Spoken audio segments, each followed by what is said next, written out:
नमस्कार। जय श्री राम। कैसे हैं आप देख रहे हैं आचार्य विकास पांडे वीडियो।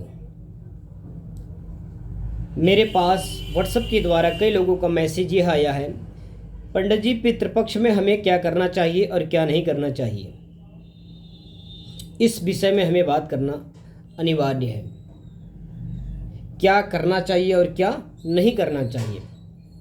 सर्वप्रथम यह सावधानी बरतनी चाहिए, पितृपक्ष के अंतर्गत में जो भी पितृपक्ष में पूजन पाठ पितरों के निमित्त किया जाता है, जो भी हवन इत्यादि उनके निमित्त किया जाता है, जो हमारे द्वारा बोले गए शब्द हैं, हमारे द्वारा किए गए कार्य हैं, उनका विशेष ध्यान देना चाहिए और किसी प्रकार से ब्राह्मण को असंतुष्ट न करें। पितृपक्ष में भगवान ब्रह्मा जी जब सृष्टि का रचना किए उस समय पितरों के लिए निमित्त 3 जलचर, 3 थलचर और 3 नभचर का भी उत्पादन किए। पितरों के निमित्त थलचर में कौन कौन है? हाथी को पितृ रूप में भी पाया जाता है। श्वान यानी कुत्ता। तीसरा गाय।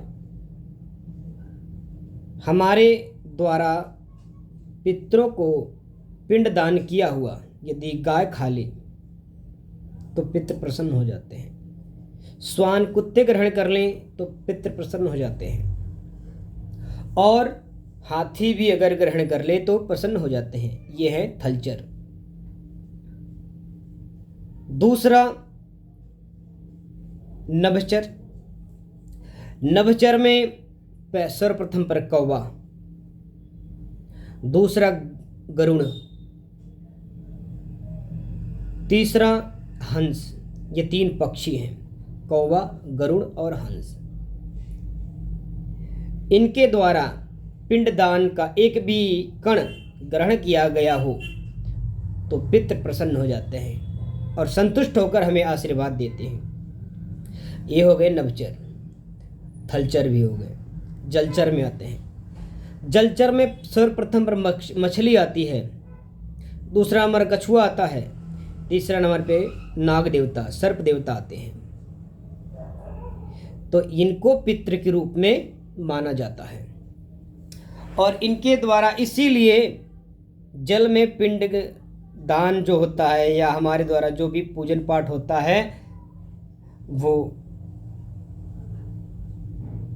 पूर्ण होने के उपरांत हम जल में प्रवाहित कर देते हैं, जिससे कि मछली, कछुए और जो भी जल जीव हैं वो ग्रहण करें।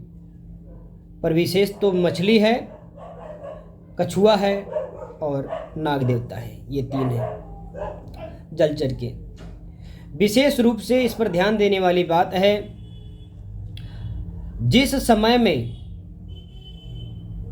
पितृ कार्य किया गया हो उस व्यक्ति को उस समय में और पूरे 16 दिन तक क्रोध, आलस्य नहीं करना चाहिए। 16 दिन तक किसी कुत्ते को भी प्रताड़ित नहीं करना चाहिए, मारना नहीं चाहिए। सबसे प्रेम पूर्वक रहना चाहिए। उपरांत इन सभी उपरांत के बाद कार्यों के बाद ब्राह्मण को प्रेम पूर्वक घर में बुलाकर भोजन ग्रहण करवाना चाहिए। सामर्थ्य के अनुसार जितने ब्राह्मण को बुलाएं उतना अच्छा है, पर एक ब्राह्मण ही श्रेष्ठ माना जाता है। अगर आपका सामर्थ्य है 3 ब्राह्मण को, 5 ब्राह्मण को, 7 ब्राह्मण, 9 ब्राह्मण, 11 ब्राह्मण तो आप करा सकते हैं, परंतु एक ब्राह्मण श्रेष्ठ है। ब्राह्मण वेद पाठी हो, पुराण का ज्ञाता हो, पूजन पाठ कराने वाला ब्राह्मण हो, नियम के अनुसार रहने वाला हो, संध्या वंदन इत्यादि करने वाला ब्राह्मण हो, पूजन पाठ से संबंधित कार्य रखने वाला ब्राह्मण हो। ऐसे ब्राह्मण को भोजन कराने पर हमारे पितृ तृप्त होते हैं और हमें मनोकामना सिद्ध हेतु आशीर्वाद देकर के अपने स्थान को चले जाते हैं। कई लोगों को यह भी प्रश्न आया है कि पंडित जी, क्या हमारे पितृ देवता आते हैं? तो हम आपको ये बता दें कि जो यमलोक है, यमलोक में यम महाराज का चलती है, पर वहाँ पितरों के निमित्त आर्यमा देव हैं। कौन देव हैं? आर्यमा देव, जो कि पितरों का संचालन करते हैं। वो आर्यमा देव कौवे के ऊपर बैठकर उस जीवात्मा को लेकर आते हैं, जिस जीवात्मा को हम बुलाते हैं, और जब लेकर आते हैं उस घर के ऊपर छोड़ देते हैं। तो जो व्यक्ति घर में ब्राह्मण को बुला करके भोजन कराता है, वो जीवात्मा उस ब्राह्मण के शरीर में प्रवेश कर